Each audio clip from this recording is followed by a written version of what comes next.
Hi guys, it's Giselle and I'm back with another persuasive speech that I'm excited to talk to you all about.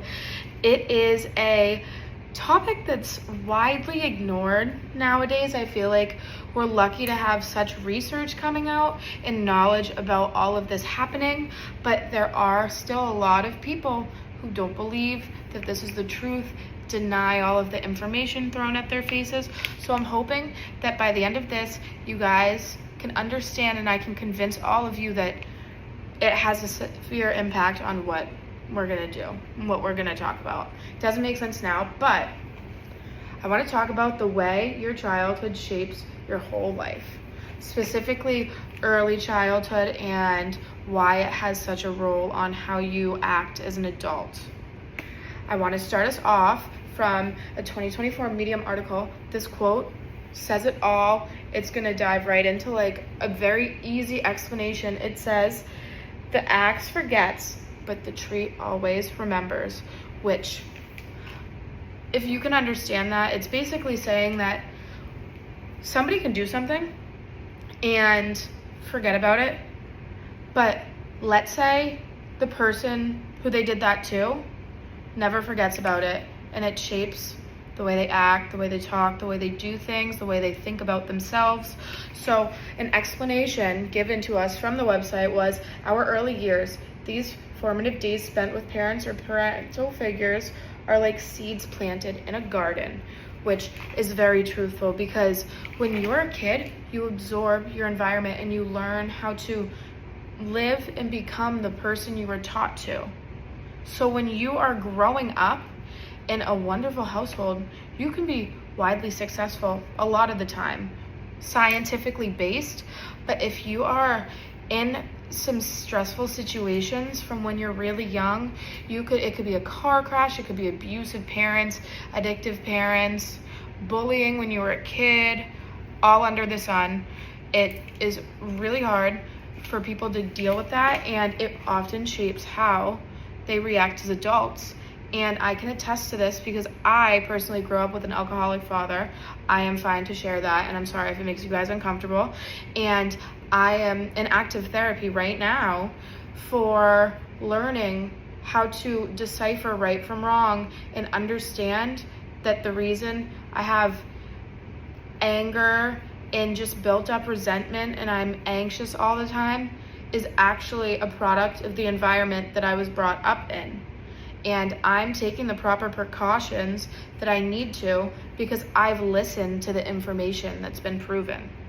If you want to deny why you are the way you are now, even though you grew up in an environment that probably made you the way you are now, and not get help, you can do that, but you aren't gonna live to your full potential, which is why I really hope you guys can listen to everything that I'm gonna show you, and maybe look back at when you were a kid and think, yeah, maybe mom always wanting me to be the best has made me want to be an overachiever and a perfectionist.